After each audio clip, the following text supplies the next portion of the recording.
பாலக்கோடு அருகே புலிக்கரை ஏரி உட்பட 14 ஏரிகளுக்கு உபரி நீர் கால்வாய் திட்டம் பாதியில் நிறுத்தம், விவசாயிகள் கண்ணீர்.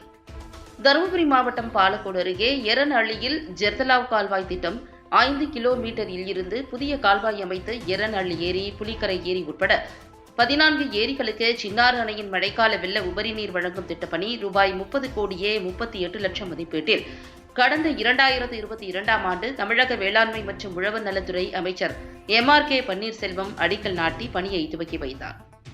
4 ஆண்டுகள் கடந்த நிலையில் 5 கிலோமீட்டர் தூரம் உள்ள கால்வாய் இணைப்பை முழுமையாக முடிக்காமல் கால்வாய் பணியில் சுணக்கம் ஏற்பட்டுள்ளது. மேலும் பெரும்பாலான ஏரிகளுக்கு கால்வாய் அமைக்கப்படாமல் நீர் கொண்டு செல்ல முடியாத அவல நிலை ஏற்பட்டுள்ளது. தொடர்ந்து 4 ஆண்டு காலமாக பருவமழை பொழிந்து சின்னாற்றில் வெள்ளப்பெருக்கு ஏற்பட்டு பல லட்சம் லிட்டர் தண்ணீர் கடலில் கலந்த நிலையில் தற்போது வரை நீர்வழி கால்வாய் திட்டம் நிறைவேற்றப்படாமல் பாதியிலேயே நிறுத்தப்பட்டுள்ளதால் கால்வாய் திட்டத்தை எதிர்பார்த்து காத்திருக்கும் விவசாயிகளுக்கு துயரத்தை ஏற்படுத்தியுள்ளது. இப்பகுதியில் விளைவிக்கக்கூடிய காய்கறி, பழம், பூ, கரும்பு, வாழை, தென்னை உள்ளிட்டவை கடும் வறட்சியால் பெரும் பாதிப்பை அடைந்து வருவதால் விவசாயிகளுக்கு பெரும் இழப்பை ஏற்படுத்தி வருகிறது. எனவே தமிழக அரசு கால்வாய் திட்டத்தை உடனடியாக முடித்து விவசாயிகள் பயன்பாட்டிற்கு கொண்டுவர வேண்டும் என இப்பகுதி விவசாயிகள் கோரிக்கை விடுத்துள்ளனர்.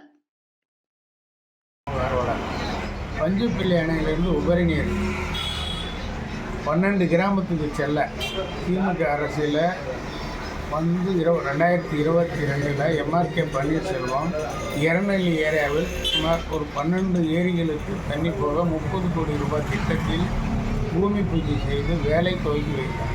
அந்த வேலை கால்வாசி கூட நடைபெறவில்லை, அப்படியே நின்று போய்விட்டது. இதனால் சாகுபடி செய்யும் விவசாயிகளுக்கு நெல், ஆரியம், சோளம், கம்பு, இந்த மாதிரி பல்வேறு வகையான கரும்பு, இந்த சாகுபடியெல்லாம் இன்றைக்கி மெத்தனை போக தண்ணி இல்லாமல் இதை நம்பி பார்த்தவர்கள் தண்ணி வந்தவர்கள் வச்சவர்களுக்கு விவசாய லாஸு காஞ்சி போய்விட்டது. இந்த மாதிரி பல முறை நடந்துவிட்டது. இந்த தண்ணி இப்போ ஏற்கனவே வர வேண்டிய தண்ணி இல்லை, இந்த தண்ணி இல்லை, மழையும் இங்கே ஒழுங்காக இல்லை, ஏரி, குட்டை, கிணறு சம்பவம். இதை நம்பி ஒரு சுகர் மில் ஒன்று இருக்கிறது. இந்த சுகர் மில்லுக்கு பல ஆயிரம் பேர் வேலை செய்கிறார்கள். இந்த தருமபுரி மாவட்டத்திலே இந்த பாலக்கோடு தாலுகாவில் சுகர் மில் ஒன்று தான் இந்த பாலக்கோடு குறிப்பிட்டதற்கு இருக்கிறது. இதற்கு பல லட்சம் டன்னு அரைவை செய்த மீன், 4 லட்சம் 3 லட்சம் டன்னு ஒரு வருடத்துக்கு அரைவை செய்த மரம் இது சுகர் மில். இன்று ஒரு 10,000 டன்னு கூட கரும்பு விளைச்சி அங்கே கொடுக்கறதுக்கு இல்லாமல் 2 வருடமாக மில்லு மூடி வைத்த நிலைமையில் இருக்கிறது. இதுபோல் பண்ணால் முள்ளும் இதாகிடுச்சு, விவசாயிகளும் பாதிக்கப்படுகிறார்கள்.